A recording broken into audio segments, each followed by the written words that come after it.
नमस्कार, स्वागत है आपका एबीपी न्यूज में। आपके साथ मैं अखिलेश आनंद हूं। अभी एक बड़ी खबर आ रही है। ऑस्कर 2025 में फिल्म लापता लेडीज की एंट्री। जी हां, 29 फिल्मों की लिस्ट से लापता लेडीज चुनी गई है। फिल्म फेडरेशन ऑफ इंडिया ने इसकी पुष्टि की है।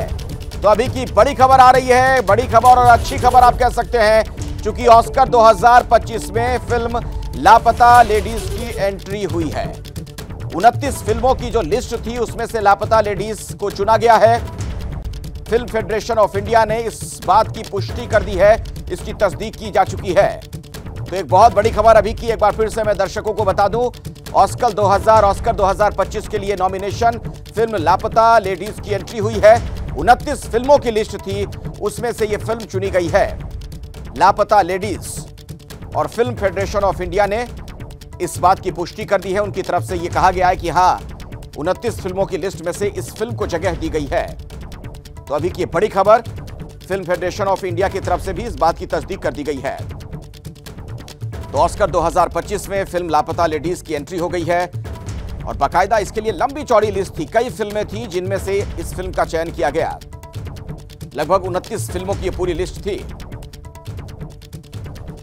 और इस वक्त हमारे साथ अभिनेता रवि किशन जी लाइव हैं। आप सांसद भी हैं और रवि किशन जी, आपने वाकई में इस फिल्म में शानदार अभिनय किया था, तो आपको भी बधाई। और अब ऑस्कर 2025 के लिए फिल्म चुन ली गई है।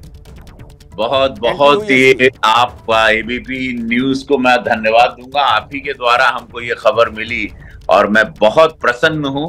मैं किरण राव जी को दिल से धन्यवाद देना चाहता हूं, स्क्रिप्ट राइटर को और महादेव को, खास करके आमिर खान साहब को जो प्रोड्यूसर भी रहे, और पूरी टीम को, जितने कलाकार मेरे साथी कलाकार रहे। बहुत सही सिलेक्शन हुआ।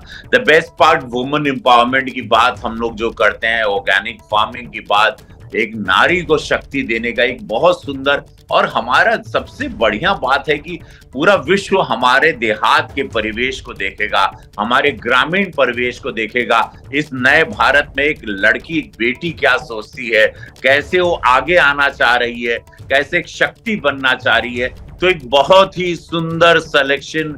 मैं सभी सेलेक्टर्स को धन्यवाद, प्रणाम कहता हूं कि आपकी ये सोच को प्रणाम। एक सही फिल्म को, जो सही में एक्चुअली भारत है, ये भारत देखा जाएगा लापता लेडीज द्वारा। पूरा विश्व भारत से रूबरू होगा कि मेरा भारत क्या है। और ये फिल्म जो बहुत ही पसंद की जा रही, तो एक बहुत ही मेरे लिए ये बहुत ही खुशी का पल, मेरे दिल के करीब की फिल्म। इस फिल्म ने मुझे बहुत ऊंचाई दी। Thank you so much ABP news की, आपने ये न्यूज मुझे, मैं इस वक्त गोरखपुर में हूँ, आपने मुझे न्यूज ब्रेक की। रवि किशन जी, आपने भी इस फिल्म में बहुत ही शानदार अभिनय किया है। पुलिस वाले का जो आपने इसमें रोल किया है, जो किरदार आपने निभाया है, जबरदस्त है। मैंने खुद ये फिल्म देखी है। अच्छा, मुझे ये बताइए, कैसे आपकी हुई थी एंट्री इस फिल्म में? ये किरण राव जी को श्रेय जाता। उन्होंने ये आमिर खान खुद करना चाह रहे थे फिल्म, लेकिन किरण राव जी चाहती थी कि रवि किशन रहें। तो मैं उनको धन्यवाद किरण राव जी को देना चाहता हूं कि उनकी सोच थी कि मुझे रवि किशन चाहिए पुलिस अधिकारी के रोल। अच्छा, 29 फिल्मों की लिस्ट थी रवि किशन जी, जो जानकारी हमें मिल रही है, उसमें से लापता लेडीज ने अपनी जगह बनाई है। बहुत ही ईश्वर को धन्यवाद, महादेव को, लेकिन उसके साथ साथ बहुत सेलेक्टर्स को धन्यवाद कि उन्होंने करेक्ट चुना है। करेक्ट फिल्म का सिलेक्शन था ये फिल्म, और डेफिनेटली ये ऑस्कर जीतेगी, क्योंकि ये भारत को लोग देखेंगे, जिस भारत को आज पूरा विश्व प्यार कर रहा है, जिस भारत को सब लोग जानना चाह रहे हैं। ये भारत क्यों इतना चर्चा में है, क्यों भारत इतना ग्रो कर रहा है, तो हमारी बेटियों की क्या शक्ति है, हमारी सोच क्या है, हमारी आजकल की जनरेशन, लड़कियां, नारी शक्ति क्या सोच रही हैं, वो भारत देखेंगे। और इसको डेफिनेटली हम लोग, ये ऑस्कर जीतेगी, आप मेरी बात ये ऑन रिकॉर्ड रखिएगा। ये फिल्म ऑस्कर में विजेता बन के आएगी। नहीं, हम सभी लोग यही उम्मीद पाले हुए हैं। इतने ही आशान्वित हम लोग भी हैं जितने आप हैं रवि किशन जी। और मुझे तो ये भी पता चला है कि शायद ये वाला रोल पहले आमिर खान करना चाहते थे। जी, आमिर खान के बड़े दिल के करीब का रोल था वो। उन्होंने कपड़े भी, पुलिस की वर्दी भी बना ली थी, उन्होंने ऑडिशन भी दे दिया था, लेकिन फिर जब ये फिल्म ली तो उनका दिल बहुत बड़ा है, उनका बड़प्पन है। उन्होंने कहा कि जो रवि किशन ने किया किरदार वो शायद मैं नहीं कर सकता जो वैसे मैंने निभाया। ये उनका बड़प्पन और एक बड़े कलाकार की निशानी है। हाँ, वो दिल से चाहते थे कि मनोहर जो पुलिस ऑफिसर का रोल है, मनोहर का किरदार वो आमिर खान करना चाहते। बहुत बहुत शुक्रिया रवि किशन जी हमारे साथ जुड़ने के लिए, और हम सभी की शुभकामनाएं। हर भारतवासी चाहता है कि इस बार ये ऑस्कर इसमें मिले हमें। बहुत बहुत धन्यवाद आपका हमारे साथ जुड़ने के लिए। अब अगली खबर, तिरुपति के बाद मथुरा वृंदावन में प्रसाद को लेकर विवाद की जो खबर है उसी से जुड़ा एक अपडेट हम आपको दे दें। डिंपल यादव ने प्रसाद की गुणवत्ता पर सवाल उठाए। सही क्वालिटी का खोआ इस्तेमाल नहीं किया जाता है, यह गंभीर आरोप लगाया गया है। बीजेपी सरकार गुणवत्ता पर ध्यान दे, क्वालिटी पर ध्यान दे, ये कह रही है डिंपल यादव। तो आपको पता है तिरुपति में लड्डू को लेकर कितना बड़ा विवाद हुआ। लाखों लाख लोगों का कहना है कि हमारी आस्था के साथ खिलवाड़ हुआ, और अब मथुरा वृंदावन में प्रसाद को लेकर यह आरोप डिंपल यादव की तरफ से लगाया जा रहा है कि इसकी जो गुणवत्ता है उस पर सरकार ध्यान दे। डिंपल यादव ने प्रसाद की क्वालिटी को लेकर गंभीर सवाल खड़े किए हैं। सही क्वालिटी का खोया इसमें इस्तेमाल नहीं किया जा रहा है, यह कहना डिंपल यादव का। मैं समझती हूँ क्योंकि जो घी आ रहा था वो घी इंपोर्ट होके आ रहा था बाहर से। जब ये बाहर से इंपोर्ट होके आ रहा था तो ये बहुत ही गलत बात है, फूड अडल्ट्रेशन की बात है। और कहीं ना कहीं ये फूड अडल्ट्रेशन की जो ये मुद्दा है, अभी हमने सुना है कि ये मथुरा में भी सुनने को मिला है कि वहाँ पे भी जो खोया दिया जा रहा है वो सही तरह का नहीं दिया जा रहा है। तो मैं समझती इसमें जांच बैठे और जल्द से जल्द ये कैसे सुधारा जाए इस पर काम किया जाए। ये पूरा मामला है क्या? मथुरा वृंदावन वाली जो ये रिपोर्ट सामने आ रही है, जो वहां की प्रसाद को लेकर भी विवाद हो रहा है, आपको हम दिखाते हैं कि मामला क्या है, किस तरफ ये चीजें जाती हुई दिख रही हैं और क्या इसके पीछे कोई पॉलिटिकल एंगल भी है। तिरुपति बालाजी में चढ़ने वाले प्रसाद की शुद्धता पर प्रश्न लगने के बाद सपा सांसद डिंपल यादव ने मथुरा वृंदावन के मंदिरों में चढ़ने वाले भोग प्रसाद यानी कि पेड़े की शुद्धता पर भी सवाल उठाया है कि वहां पर जो प्रसाद चढ़ता है उनकी भी शुद्धता की जांच होनी चाहिए। हम इस समय मौजूद हैं, आप देख सकते हैं, श्री कृष्ण जन्म स्थान पर, और यहाँ पर हम ज्यादातर दुकानों पर देख रहे हैं कि पेड़ा बिक रहा है, और हम यहाँ पर ये पड़ताल करेंगे कि यहाँ पर पेड़ा जो बेचा जा रहा है वो किस रेट में बेचा जा रहा है, और यहाँ पर उनकी जो रेट हैं उनमें अंतर क्यों आ रहा है। एक जगह पेड़ा 500 रुपये किलो का भाव बताया जा रहा है, तो वहीं कुछ जगहों पर 250 रुपये, 300 रुपये और 400 रुपये तक किलो के भाव में पेड़ा बेचा जा रहा है। तो इस भाव में क्या शुद्धता की अंतर की वजह से इनके रेटों में अंतर आता है, या कोई और वजह है जिसकी वजह से पेड़े के भाव में इतना अंतर होता है?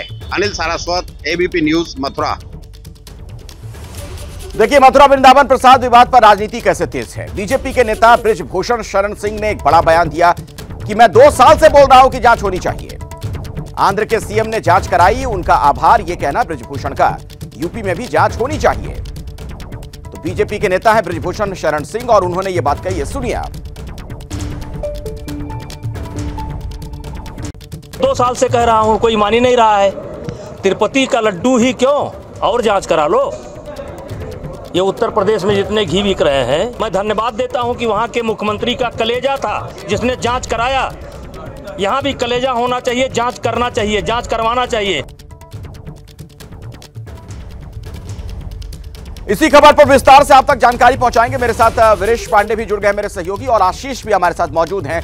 उनके पास भी मैं आपको लिए चलूंगा, लेकिन वीरेश पहले आप ही बताइए, विस्तार से जरा बताइएगा, ये जो गुणवत्ता को लेकर सवाल खड़े किए गए हैं, कहा क्या जा रहा है, इसके पीछे क्या कोई प्रमाण भी दिया गया है, कुछ तर्क भी दिया जा रहा है, क्या बातें सामने निकलकर सामने आ रही है?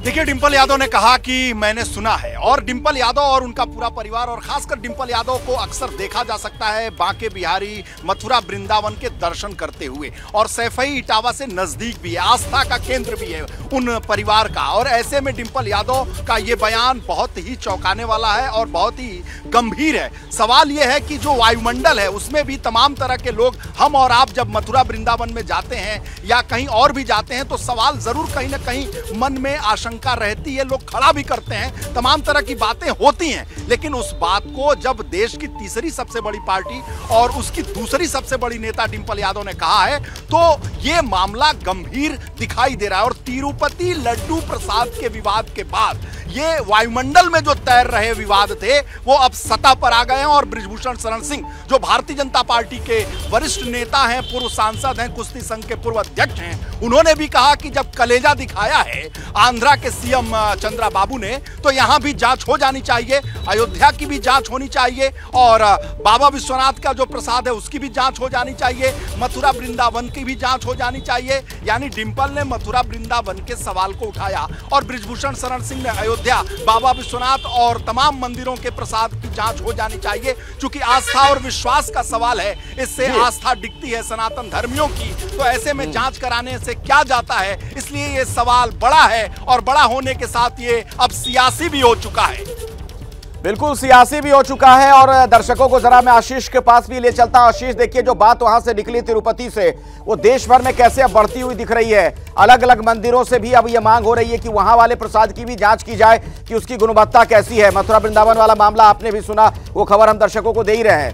तिरुपति वाले मामले में अब क्या हो रहा है, क्या अपडेट आज वहां से आपको कुछ जानकारी और मिल पा रही हो तो बताइए।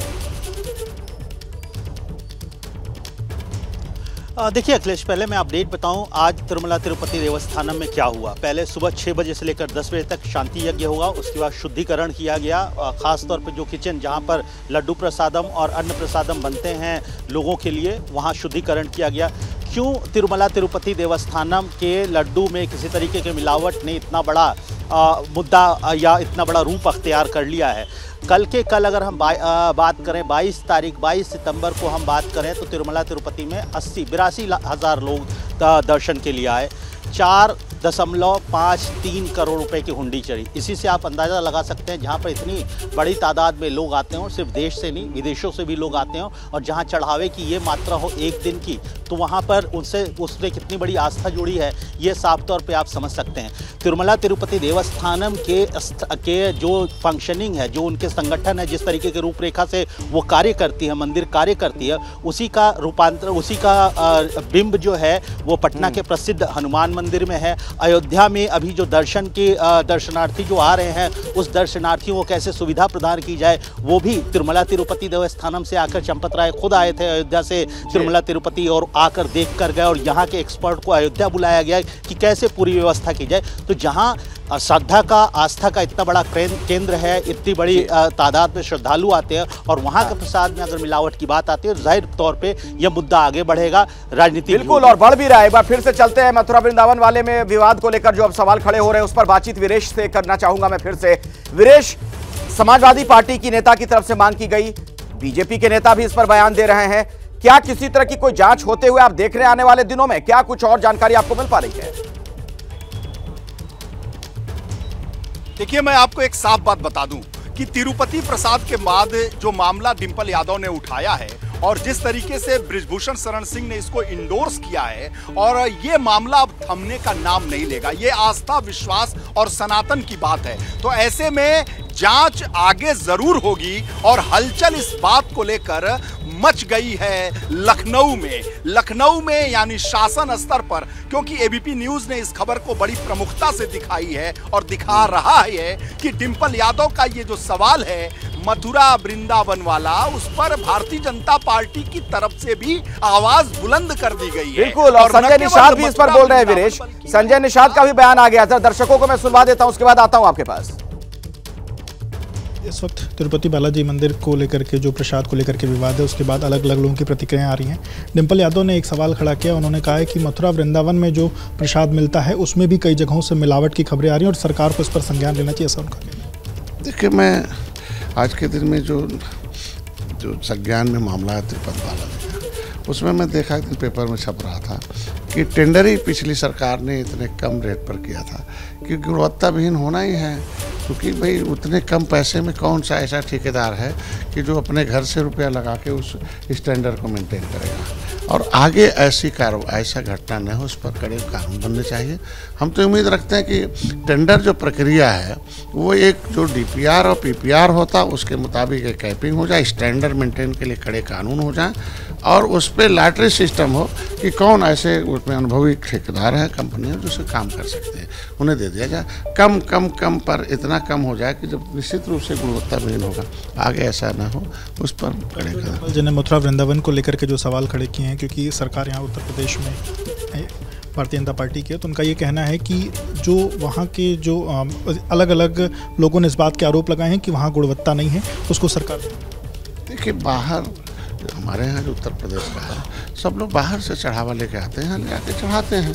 अब बाहर चूँकि व्यवसायी हैं, अब व्यवसायी निश्चित रूप से कानून से डरता है, ऐसी मिलावट नहीं करता कि हमारे यहाँ दुकान से सामान गया कभी भी पकड़े जाएंगे और इस खाद्यान्न विभाग जो होगा वो जांच करेगा और पकड़े जाएंगे। तो कानून का भय तो उत्तर प्रदेश में है, ऐसा हमको लगता है कि ऐसा नहीं हो। लखनऊ में मनकामेश्वर मंदिर है, वहाँ के महंत ने बाहर के प्रसादों का अंदर ले जाना बैन कर दिया। उन्होंने कहा है कि जो भी लोग हैं वो शुद्धता से अपने घर से प्रसाद लेकर। निश्चित रूप से ट्रस्ट भाई विश्वास है, ट्रस्ट न्यास है, ट्रस्ट को अपने तरफ से निश्चित रूप से प्रसाद देना चाहिए, लेकिन ऐसा भी ना हो कि बाहर से जो व्यवसायी हैं जिनके जो बना रहे हैं कि सभी को एक व्यक्ति की गलती की वजह से देश के सारे व्यवसायियों को उसकी सजा मिले, ऐसा भी नहीं होना चाहिए। तो खबरों में आगे बढ़ते हैं, बात करेंगे सुल्तानपुर लूटकांड में एक और एनकाउंटर। आज सुबह यह खबर आते ही सनसनी फैल गई, क्योंकि सुल्तानपुर में 1.5 करोड़ की लूट के मामले में इससे पहले मंगेश यादव नाम के इनामी बदमाश का एनकाउंटर हुआ था, जिस पर सियासी पारा हाई है। लेकिन आज मुठभेड़ में जो आरोपी मारा गया, उसके बाद अपराधी की जाति को लेकर शुरू हुई सियासी लड़ाई नई अंगड़ाई ले सकती है, क्योंकि सुल्तानपुर लूटकांड में आज जिस आरोपी का एनकाउंटर हुआ उसका नाम है अनुज प्रताप सिंह, जो वारदात के बाद से लगातार फरार चल रहा था। आज वो एसटीएफ और उन्नाव पुलिस के ज्वाइंट ऑपरेशन में ढेर हो गया। आरोपी अनुज प्रताप सिंह अमेठी का रहने वाला था। उसका एनकाउंटर उन्नाव के बेतरा इलाके में हुआ। बता दें आपको कि उसके सिर पर 1 लाख रुपए का इनाम था। बीते 28 अगस्त को सुल्तानपुर के ठठेरी बाजार में एक ज्वेलरी शोरूम में कुछ नकाबपोश हथियारबंद बदमाशों ने दिन दहाड़े डाका डाला था, जिसकी तस्वीरें भी हम आपको दिखा रहे हैं। हथियारों के बल पर दुकानदार और दुकान में मौजूद अन्य लोगों को बंधक बनाकर 1.5 करोड़ की डकैती को अंजाम दिया गया था। उसके बाद पुलिस एक्शन में आती है। आरोपियों की धरपकड़ तेज की गई, कुछ ने सरेंडर किया, कुछ अरेस्ट हुए। लेकिन इस दौरान 5 सितंबर को मंगेश यादव नाम के एक आरोपी का एनकाउंटर हुआ और इसके बाद विपक्ष ने आरोप लगाया कि जाति देखकर एनकाउंटर हो रहे हैं। योगी सरकार को घेरा गया और योगी सरकार की ओर से 2 टूक शब्दों में जवाब दिया गया कि दरअसल अपराधी की कोई जाति नहीं होती। ऐसे में आज अनुज प्रताप सिंह नाम के आरोपी के एनकाउंटर के बाद जाति को लेकर शुरू हुई लड़ाई से एक नई ये लड़ाई जो है अब बिल्कुल नई अंगड़ाई लेती हुई नजर आ रही है। आपको बता दें कि आरोपी अनुज प्रताप सिंह के एनकाउंटर पर सवाल उठे हैं। एनकाउंटर पर बोले अनुज प्रताप सिंह के पिता कि ठाकुर के एनकाउंटर से अखिलेश की इच्छा पूरी हुई, बड़े अपराधियों का एनकाउंटर नहीं हो रहा है। तो आप देख रहे हैं कि उसके परिवार के लोगों ने जो बात कही है, कहां तक जा रही है बात। ठाकुर के एनकाउंटर से अखिलेश की इच्छा पूरी हुई।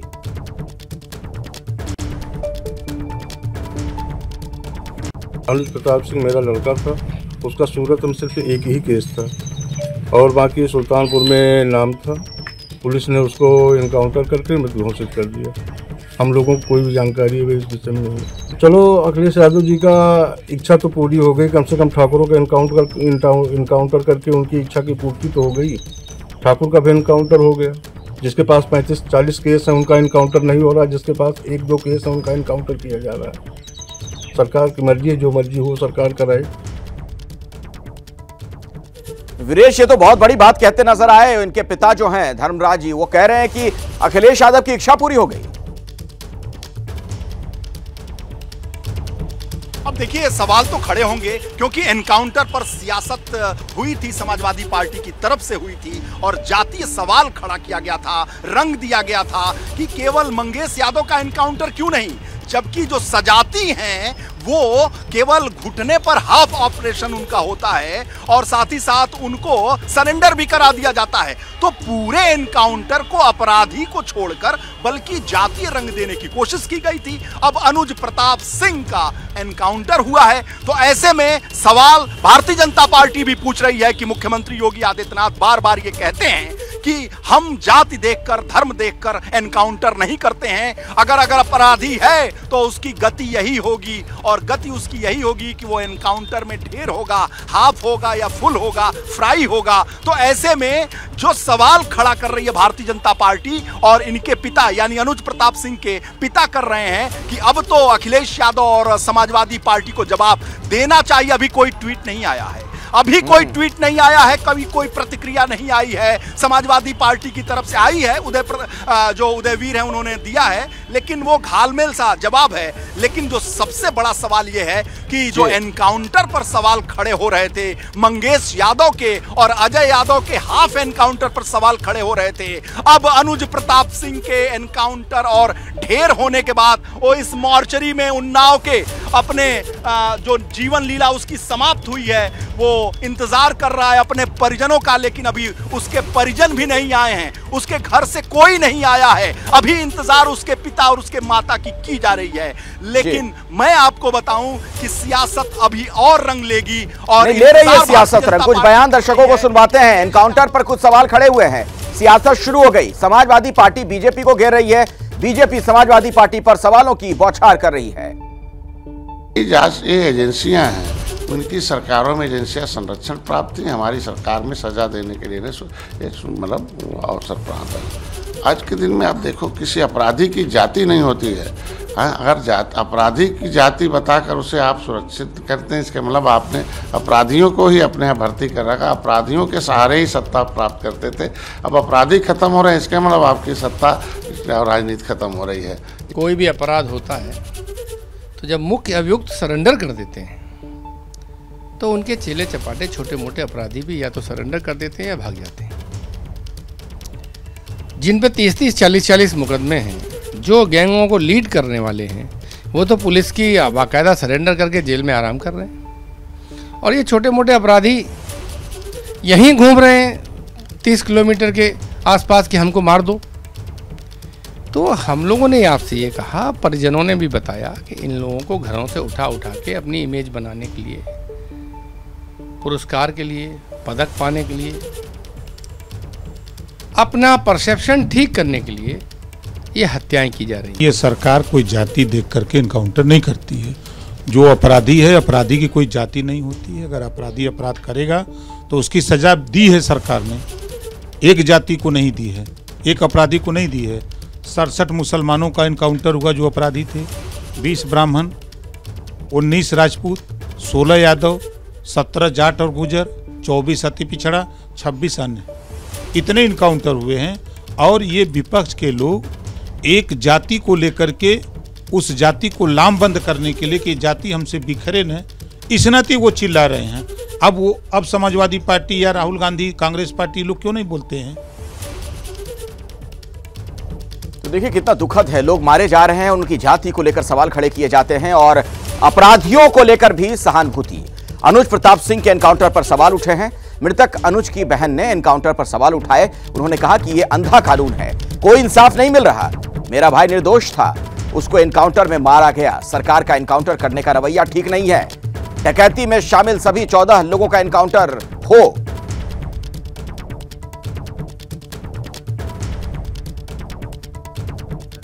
आप लोगों के बीच में रहते थे वो? सर, मेरे भाई का स्वभाव एकदम सरल था, पढ़ने लिखने में भी अच्छे थे, लोगों के साथ एकदम फ्रेंड के जैसे बिहेवियर उनका था। और गए थे तो बात भी होती थी और लोगों से बहुत ज़्यादा उनको लगाव स्नेह था, जैसे कि हर एक भाई बहन में होता है। और आज ये सुनने के बाद जैसे लग रहा है कि लोगों के जीन पर से एकदम सक गई हो। जो कानून है उनको ऐसा नहीं करना चाहिए। और वो मिल गए थे, झूठी दिखा रहे हैं कि फायरिंग हुई, मुठभेड़ हुआ, कोई छिप रहा है डर कि हमारा एनकाउंटर ना हो जाए। ये झूठा हुआ क्यों फैला रहे हैं कि फायरिंग हुई, मुठभेड़ हुआ, कुछ नहीं हुआ। उसमें फिर पुलिस को भी मारना चाहिए था ना, पुलिस एनकाउंटर क्यों नहीं हुआ? आखिरी बार बात है आपके भाई? आखिरी बार 3 जो आए थे, 4 जून को टिकट था, वापस ले गए थे सूरत, वहीं रहते थे। तो क्या एक साजिश तहत आपके भाई की हत्या हुई?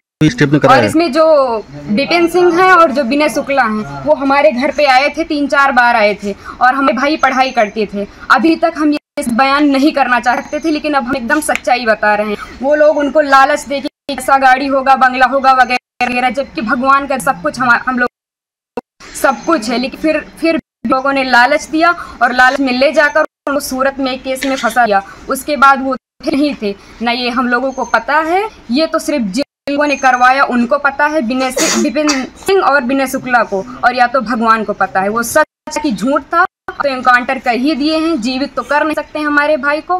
बस हम ये चाहते हैं कि जिन्होंने एनकाउंटर किया उनके ऊपर केस होना चाहिए कि अगर कोई गुनाह। अनुज की बहन का यह कहना कि सजा देने का काम कोर्ट का है, एसटीएफ का नहीं। और अभी की बड़ी खबर आपको बता दें, दिल्ली की सीएम आतिशी ने पदभार संभाल लिया है।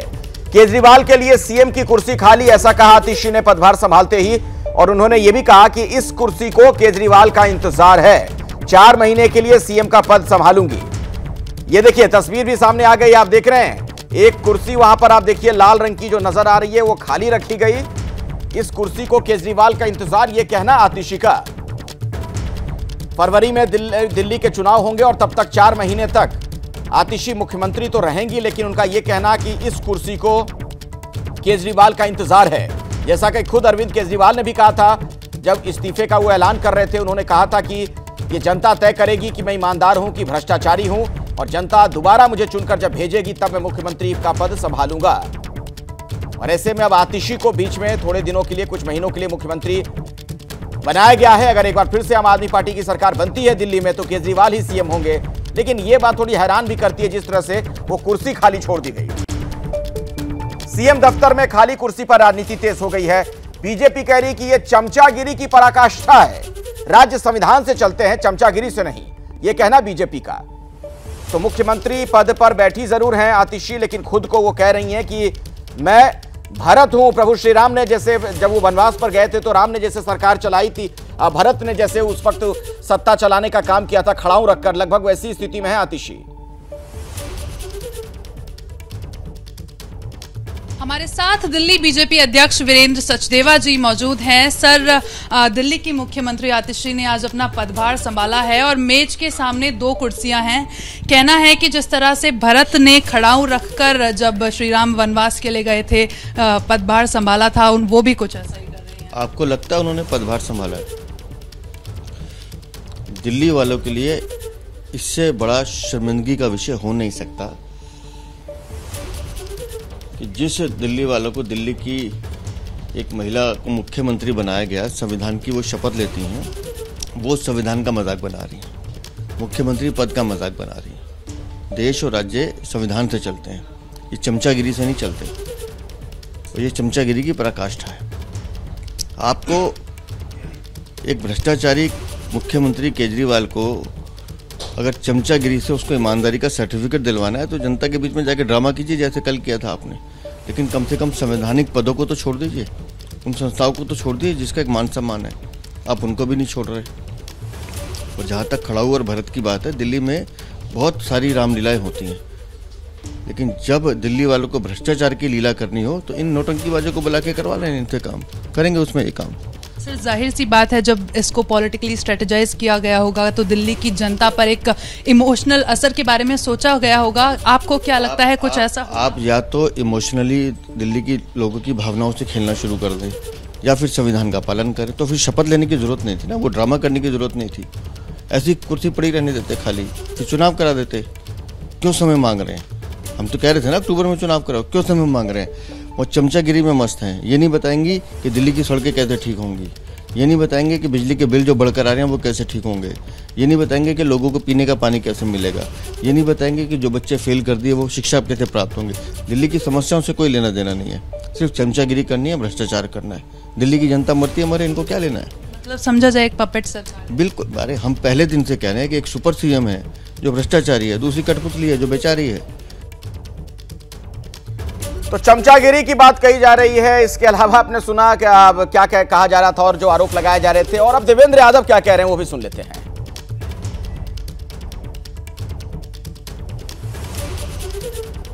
देखिए, मुझे भारी ऑब्जेक्शन है इस बात का कि एक ऐसे व्यक्ति जो भ्रष्टाचार के मामले में जेल रहकर आया है उसको मर्यादा पुरुषोत्तम राम से कंपेयर किया जा रहा है। जहां तक दिल्ली की राजनीति की बात है, आतिशी जी ने आज हद कर दी है, और जो रही सही उम्मीदें लोगों को इस सरकार से थी वो पूरी तरीके से आज कहीं ना कहीं धूमिल होती नजर आ रही है।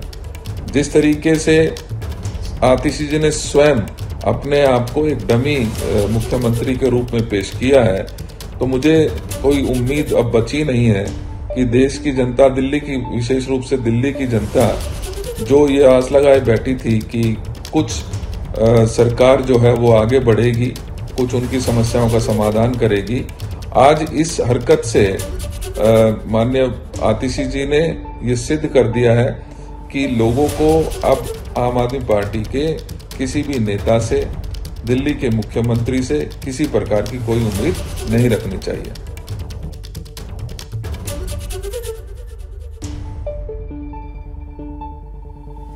और इस वक्त मेरे साथ दीपक रावत हमारे सहयोगी जुड़ गए हैं, सीधे उन्हीं के पास मैं आपको लिए चलता हूं। और दीपक, देखिए किस तरीके के आरोप लग रहे हैं। बीजेपी के नेता कह रहे हैं कि चमचागिरी की पराकाष्ठा है, और वाकई में देखिए सवाल तो खड़ा होगा।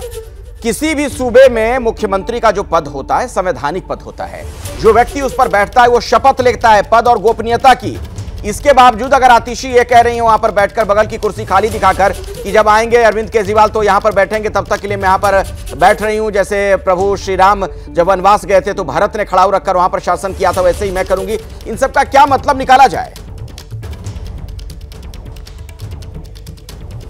जी बिल्कुल अखिलेश, आप बिल्कुल सही कह रहे हैं कि सवाल तो खड़े होंगे ही, और इससे पहले भी कभी इस तरह की चीज़ें देखी नहीं गई हैं। सीधे तौर पर अगर देखा जाए तो जिस दिन से अरविंद केजरीवाल जेल से बाहर आए हैं, उस दिन से जिस तरीके के ऐलान वो कर रहे हैं, जिस तरीके की चीज़ें उनकी पार्टी में, आम आदमी पार्टी की सरकार में हो रही है, आप उसको समझिए तो एक नैरेटिव सेट करने की कोशिश अरविंद केजरीवाल कर रहे हैं। और वो इसलिए कर रहे हैं क्योंकि उनको पता है कि चुनाव बेहद नज़दीक है, उन पर बड़े बड़े गंभीर आरोप लगे हुए हैं। उन आरोपों से पार जाकर जनता का वोट हासिल करना, दोबारा मुख्यमंत्री की कुर्सी पर बैठना आसान नहीं होगा। यही वजह कि अरविंद केजरीवाल ने सबसे पहले खुद से इस्तीफे का ऐलान कर दिया, ये दिखाने की कोशिश करी कि मैं पद का लालची नहीं हूं। फिर उन्होंने कहा कि मैं घर भी छोड़ दूंगा, मैं घर का भी लालची नहीं हूं, जिसको लेकर आरोप लगाए गए। और अब जिस तरीके से एक नैरेटिव सेट करने की कोशिश की जा रही है कि मुख्यमंत्री जो कामकाज संभाल रही है, लेकिन ये इसलिए कहा जा रहा है कि एक कुर्सी हमने छोड़ दी है, वो अपने समर्थकों तक एक मैसेज भी पहुंचाना है कि कहीं उन समर्थकों को ये ना लगे कि अब पावर सेंटर जो है वो शिफ्ट हो गया है, वो आतिशी की तरफ चला गया है। सीधे तौर पर जो समर्थक हैं वो बने रहें, जुटे रहें,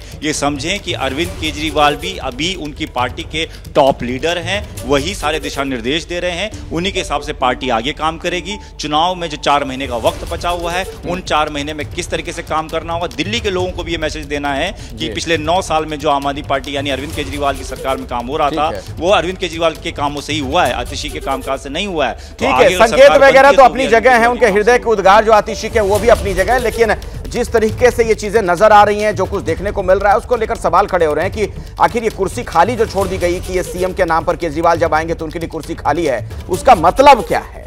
अगली खबर हरियाणा से, विधानसभा चुनाव पर बड़ी खबर है। कांग्रेस अध्यक्ष खड़गे से मिली कुमारी सैलजा। दरअसल कल रात मल्लिकार्जुन खड़गे और कुमारी सैलजा की मुलाकात हुई। खड़गे ने बैठक में सैलजा की सभी शिकायतें सुनी। सैलजा को खड़गे ने शिकायतें दूर करने का भरोसा भी दिया है। तो कांग्रेस अध्यक्ष मल्लिकार्जुन खड़गे से कुमारी सैलजा की मुलाकात हुई है, बातचीत हुई है। खबर यह आ रही थी कि सैलजा नाराज चल रही हैं। हरियाणा विधानसभा चुनाव पर अभी का एक बड़ा अपडेट आपको बता दें, कांग्रेस अध्यक्ष मल्लिकार्जुन खड़गे से कुमारी सैलजा की मुलाकात हुई है। हरियाणा विधानसभा चुनाव से जुड़ी ये बड़ी खबर, एक बड़ा अपडेट। कुमारी सैलजा जो नाराज बताई जा रही थी, उनकी मुलाकात हुई है कांग्रेस अध्यक्ष से। तो क्या बात बन गई है, क्या नाराजगी दूर हो गई है, यह सवाल अभी बना हुआ है।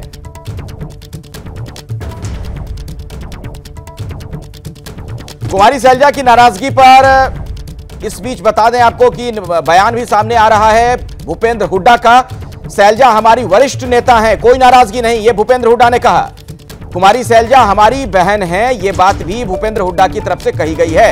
यानी आप देखिए, उनको मनाने की तमाम कोशिशें की जा रही हैं।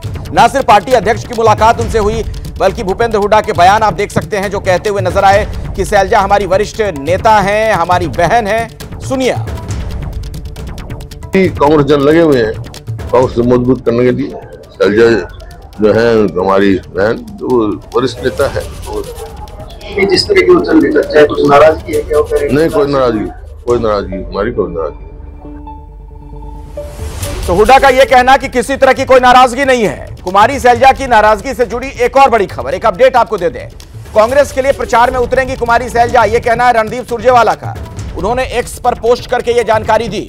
26 तारीख को नरवाना में सैलजा की जनसभा होनी है। कांग्रेस उम्मीदवार के लिए प्रचार करेंगी कुमारी सैलजा। तो कुमारी सैलजा क्या मान गई हैं? जिस तरीके से उनको मनाने की कोशिशें की गई, मान मनोबल का दौर चला है। खुद पार्टी अध्यक्ष मल्लिकार्जुन खड़गे ने उनसे मुलाकात की है। भूपेंद्र हुड्डा का बयान आप सुन रहे थे। तो क्या सारी उनकी शिकायतें सुन ली गई, उनकी नाराजगी दूर कर दी गई है? क्या अंदर खाने अब किसी तरीके का कोई मतभेद या मनभेद नहीं है? क्योंकि आपको पता है कि वोटिंग की तारीख बहुत नजदीक है और ऐसे में इस तरह से पार्टी के अंदर चीजें अगर चलेंगी तो जाहिर तौर पर पार्टी को इसका नुकसान हो सकता है। रणदीप सुरजेवाला का वो पोस्ट भी हम आपको दिखा रहे हैं जिसमें उन्होंने लिखा कि बड़ी बहन कुमारी सैलजा नरवाना में 26 तारीख को कांग्रेस के लिए प्रचार करेंगी।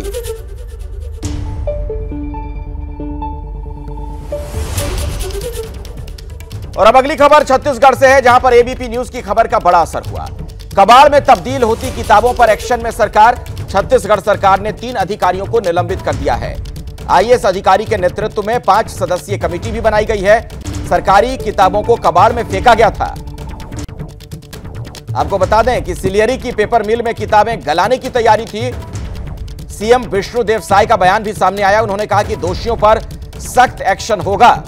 इस केस में छत्तीसगढ़ पाठ्य पुस्तक निगम के महाप्रबंधक प्रेम प्रकाश शर्मा समेत 3 लोगों को सस्पेंड भी किया जा चुका है। पाठ्य पुस्तक की किताबें कबाड़ में मिली थी।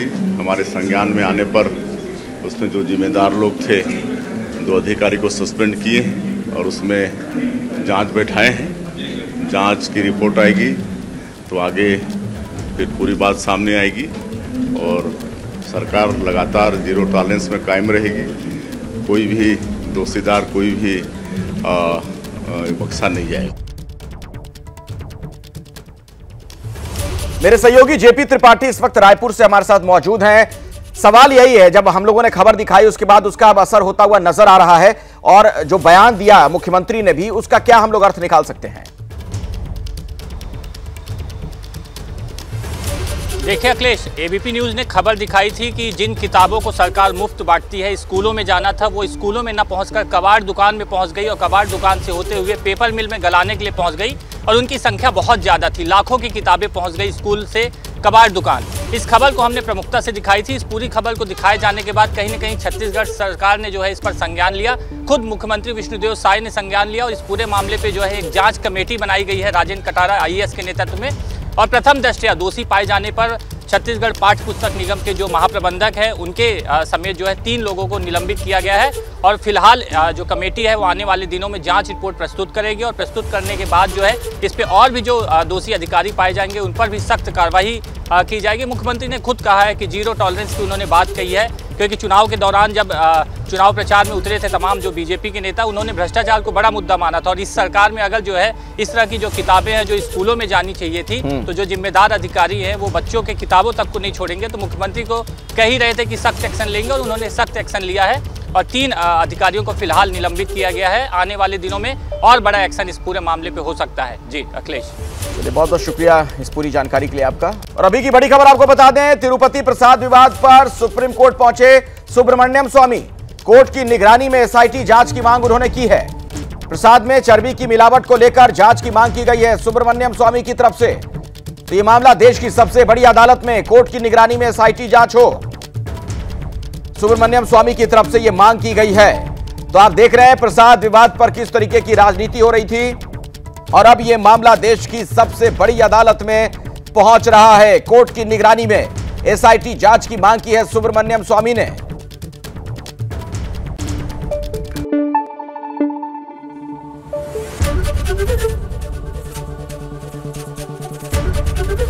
एबीपी न्यूज आपको रखे आगे।